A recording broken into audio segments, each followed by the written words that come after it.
जय श्री सीताराम।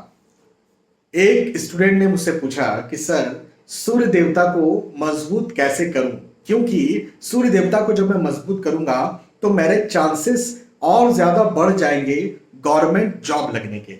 मैंने कहा बात तो सही है कि सूर्य देवता जो है वो सरकार को रिप्रेजेंट करते हैं, सरकारी नौकरियों को रिप्रेजेंट करते हैं। सूर्य देवता प्रतिष्ठा को, मान सम्मान को, फेम को रिप्रेजेंट करते हैं और तारीफ को रिप्रेजेंट करते हैं। 100 लोगों में आप दिखे, 1000 लोगों में, लाख लोगों में, करोड़ लोगों में आप दिखे, ये सूर्य देवता ही डिसाइड करते हैं। तो बात तो सही है कि सूर्य देवता जो है वो इन सब चीजों को रिप्रेजेंट करते हैं। साथ ही साथ सूर्य देवता हड्डी मांसपेशी को भी दर्शाते हैं। आपके शरीर में हड्डी मांसपेशियों की कोई तकलीफ हो ना तो सूर्य देवता की खराबी होती है, सूर्य देवता के उपाय करने से वो तकलीफ दूर हो जाती है।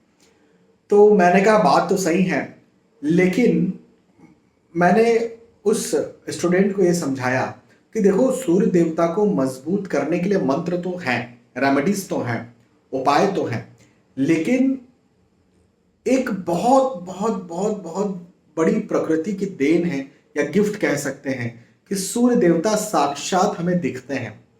मतलब यदि आप दूसरे ग्रहों की बात करें कि भाई गुरु हैं या अपने शुक्र हैं, मंगल है, केतु हैं, राहु हैं, ये हमें दिखते नहीं हैं, लेकिन सूर्य और चंद्र साक्षात हमें दिखते हैं। तो यदि सूर्य देवता को मजबूत करना है तो साक्षात क्यों ना उनसे ही, डायरेक्टली क्यों ना उनसे ही उनकी मजबूती को लिया जाए। तो उन्होंने कहा बात तो सही है सर। मैंने कहा बताइए, डायरेक्टली यदि उनसे उनकी मजबूती को लिया जाएगा तो इससे ज्यादा मजबूत रास्ता क्या हो सकता है। वो मान गया, लेकिन वो बोलने लगा कि मुझे बताइए क्या तरीका होगा और डायरेक्टली सूर्य देवता से उनकी मजबूती को लेने का, उनकी ऊर्जा को लेने का।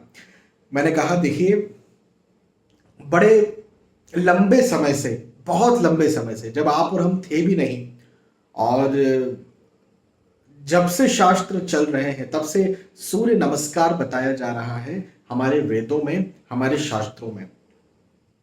योग करने की एक सबसे महत्वपूर्ण टेक्निक जो है वह है सूर्य नमस्कार।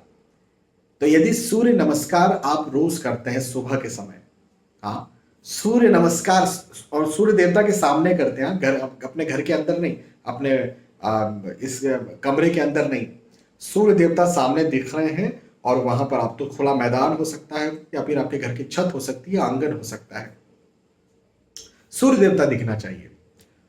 तो उनके सामने यदि आप सूर्य नमस्कार करते हैं, पहली बात। दूसरी बात, उसके बाद में फिर सूर्य देवता को जल चढ़ाते हैं। तो सबसे पहले सुबह सुबह का तो सबसे अच्छा उपाय यही हो गया कि इससे निश्चित तौर पर मैं लिख करके दे सकता हूं कि आपके लगन कुंडली के सूर्य मजबूत होंगे, सूर्य मजबूत होंगे। अब इसी के साथ साथ मुख्य कुंडली के साथ साथ मुख्य वास्तु भी होता है। अब देखिए क्या है ना कि कुंडली तो हमारी बन गई, अब उसमें सूर्य देवता की स्थिति क्या है वो बिल्कुल उसका स्क्रीनशॉट ले लिया है हमारी किस्मत ने कि भाई ऐसी स्थिति है, अब ऐसी स्थिति सूर्य देवता की आपकी रहने वाली है लग्न कुंडली में। लेकिन वास्तु, जो वास्तु शास्त्र है, इसमें हम सूर्य देवता की स्थिति को मजबूत भी कर सकते हैं, कमजोर भी कर सकते हैं। वो कैसे? आपका घर कोई भी मुखी हो, आपका घर पूर्व मुखी हो, पश्चिम मुखी हो, उत्तर मुखी हो, दक्षिण मुखी हो, यदि सूर्य देवता की जो किरण होती है, शुरुआती किरण का मतलब ये कि जब सूर्य देवता उदय होते हैं और फिर उसके बाद में सुबह की 8 बजे तक की किरण, 9 बजे तक की किरण जो होती है, वो यदि आपके घर में आती है तो इससे भी आपके सूर्य देवता मजबूत होते हैं। देखिए कोई सा भी मुखी घर होगा, आपके घर में सूर्य देवता की किरण आ सकती है। लोग कहेंगे कि भाई पश्चिम मुखी घर है, पीछे घर बने हुए हैं, साइड में घर बने हुए, कैसे आएगी? तो रोशनदान भी हो सकते हैं ना भाई, पीछे की तरफ रोशनदान हो सकते हैं, उससे आ सकती है। तो सूर्य देवता की किरण अपने घर में आना ये बहुत शुभ है। बाकी फिर आप बोलेंगे नहीं, रोशनदान तो खैर ठीक है, लेकिन पड़ोस में जो बिल्डिंग्स हैं बहुत ऊंची ऊंची बिल्डिंग्स हैं। अब भाई देखो ये किस्मत भी है, या तो आप अपना वास्तु चेंज भी कर सकते हैं, नहीं चेंज करेंगे तो फिर आपके वास्तु, आपकी किस्मत में ऐसे ही वास्तु मिला है तो अब ठीक है, अब क्या कर सकते हैं। लेकिन कम से कम आप खुले मैदान में जाके सूर्य देवता को जल दे करके सूर्य नमस्कार तो जरूर कर सकते हैं। हाँ।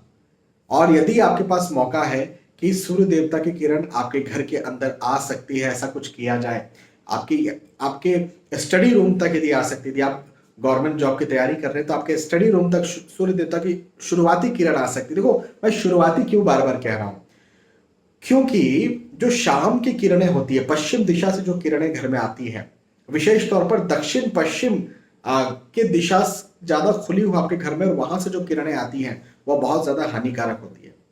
वो किरणें आपके घर में नहीं आना चाहिए। विशेष तौर पर दक्षिण पश्चिम दिशा खुली हो, वहां से किरणें जो आती है वो नहीं आना चाहिए। मैंने फिर से रिपीट की है इस बात को, जरूर ध्यान रखिएगा। ये बीमार करने वाली होती है, ये समस्याएं, हार्डवर्क, परेशानियों को बढ़ाने वाली होती है, भागदौड़ को बढ़ाने वाली होती है। लेकिन सुबह की किरण, विशेष तौर पर जो ईशान दिशा की किरण होती है, यदि आपके घर में जो उत्तर पूर्व दिशा है वो खुली है और वहां रोशनदान है और वहां से कोई किरण आ रही है आपके घर में सूर्य देवता की, तो वो किरणें बहुत ज्यादा बहुत ज्यादा और बहुत ज्यादा शुभ होती है।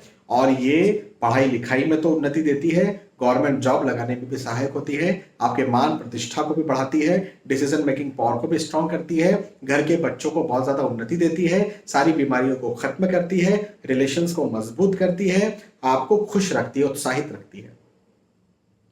तो मुख्य है सुबह की किरण, और मुख्य रूप से आपके घर के ईशान जो नॉर्थ ईस्ट की दिशा है, वहां से जो सुबह की किरण सूर्य देवता की आए, वो आप आने दीजिए या ऐसी कोई व्यवस्था कीजिए कि वो आ सके।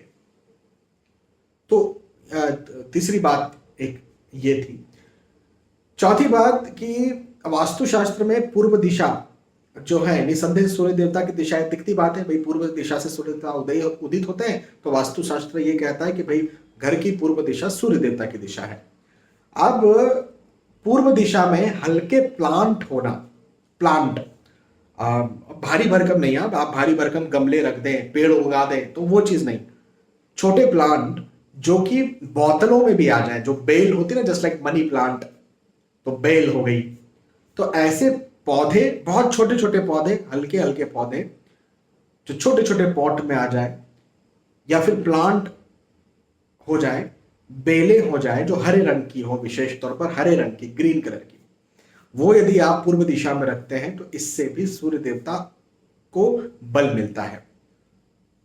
सूर्य देवता को जब बल मिलता है आपके घर में या आपकी कुंडली में, तो निसंदेह फिर ये सब चीजें जिसके बारे में हम डिस्कस कर रहे हैं वो और ज्यादा इंक्रीज होती है, गवर्नमेंट जॉब के योग और ज्यादा बनते हैं और बढ़ते हैं। सूर्य देवता का जो रंग होता है वो हम पिंक या फिर गुलाबी रंग कहते हैं। हाँ, देखो सूर्य देवता के वैसे तो बहुत सारे, मतलब जब सूर्य देवता उदय हो रहे रहते हैं तब उनका पिंक रंग होता है, फिर धीरे धीरे धीरे धीरे वो लाल होते हैं, फिर धीरे धीरे धीरे धीरे वो जो है वो पीले होते जाते हैं, फिर एक समय में बिल्कुल लाइट पीले हो जाते हैं, लेकिन बहुत ज्यादा रोशनी लिए होते हैं जिनको हम देख भी नहीं सकते। तो हम सूर्य देवता के रंग को ये सारे रंगों से नहीं जोड़ते हैं, जो शुरुआती रंग होता है पिंक, गुलाबी, डार्क पिंक, उससे जोड़ते हैं। तो चाहे आप मेल हैं चाहे फीमेल हैं, डार्क पिंक कलर दोनों पहन सकते हैं। लाइट पिंक मेल्स बहुत कम पहनते हैं, लेकिन डार्क पिंक तो पहन सकते हैं। तो डार्क पिंक जो है वो ज्यादा पहनिए। डार्क पिंक यदि आप पहनते हैं तो इससे भी आपको बहुत लाभ मिलेगा, सूर्य देवता मजबूत होंगे। किसी किसी को ज्यादा डार्क पिंक पहनने से गुस्सा भी पड़ जाता है। गुस्सा यदि आ रहा है तो फिर मत पहनिएगा, नहीं तो रिलेशंस खराब होंगे। अब कुछ लोग कहते हैं माणिक पहन सकते हैं जिससे सूर्य देवता मजबूत होंगे, लेकिन मैं ये कहूंगा कि माणिक यदि आप पहनते हैं तो लग्न कुंडली में यदि सूर्य देवता की स्थिति खराब है तो वहां पर माणिक आपको परेशानी क्रिएट कर देगा। तो अब माणिक तभी पहनिए जब लग्न कुंडली आपको परमिट करती है। हाँ, निश्चित तौर पर माणिक पहन करके सूर्य देवता मजबूत होते हैं, मैं मानता हूं, लेकिन यदि लग्न कुंडली में खराब है सूर्य देवता तो माणिक पहन करके ज्यादा खराब मजबूत हो जाएंगे। कलर थेरेपी से बहुत ज्यादा प्रॉब्लम नहीं होती है, इसलिए आप पिंक कलर ज्यादा पहन सकते हैं, ज्यादा खा सकते हैं। इवन देखो पिंक खाने की चीजें बड़ी बड़ी रेयर है, बहुत कम है, हो सकता है ना मिले। तो लाल भी, यदि रविवार के दिन लाल चीजें खाई जाए, जैसे अनार हो गया, चुकंदर हो गया, बीटरूट, लाल एप्पल भी इवन खा सकते हैं आप। लाल रंग का तिलक लगा सकते हैं, टीका लगा सकते हैं आप। यदि फीमेल है तो लाल रंग की बिंदी लगा सकती हैं। तो ये आप रविवार के दिन यदि करते हैं तो इससे भी सूर्य देवता मजबूत होते हैं। और लग्न कुंडली परमिट करती है आपको, लग्न कुंडली में सूर्य देवता योग कारक ग्रह है, तो उनका रत्न माणिक होता है, रूबी जिसको कहते हैं, राइट हैंड की लिटिल माफी चाहूंगा, राइट हैंड की अनामिका उंगली में, जिसको हम रिंग फिंगर कहते हैं, इसमें तांबे या सोने के साथ में पहनी जा सकती है, माणिक, रूबी। लेकिन उसकी शर्त है, कुंडली में सूर्य देवता अच्छे होना चाहिए, या फिर ये कहें कि योग कारक होना चाहिए, मारक तो कम से कम नहीं होना चाहिए। तो इस प्रकार से सूर्य देवता को मजबूत कीजिए और सूर्य देवता के अच्छे फल लीजिए, मेहनत कीजिए। मेहनत के बिना तो देखो कुछ भी नहीं होता है। मेहनत, जितनी मेहनत आप करेंगे उतना आपको लाभ मिलेगा। तो मेहनत ज्यादा कीजिए और सफल बनिए। हाँ, बहुत बहुत धन्यवाद। फिर मिलते हैं आने वाले वीडियोज में, तब तक के लिए आज के सुबह आपसे विदा चाहता हूँ। जय श्री सीताराम।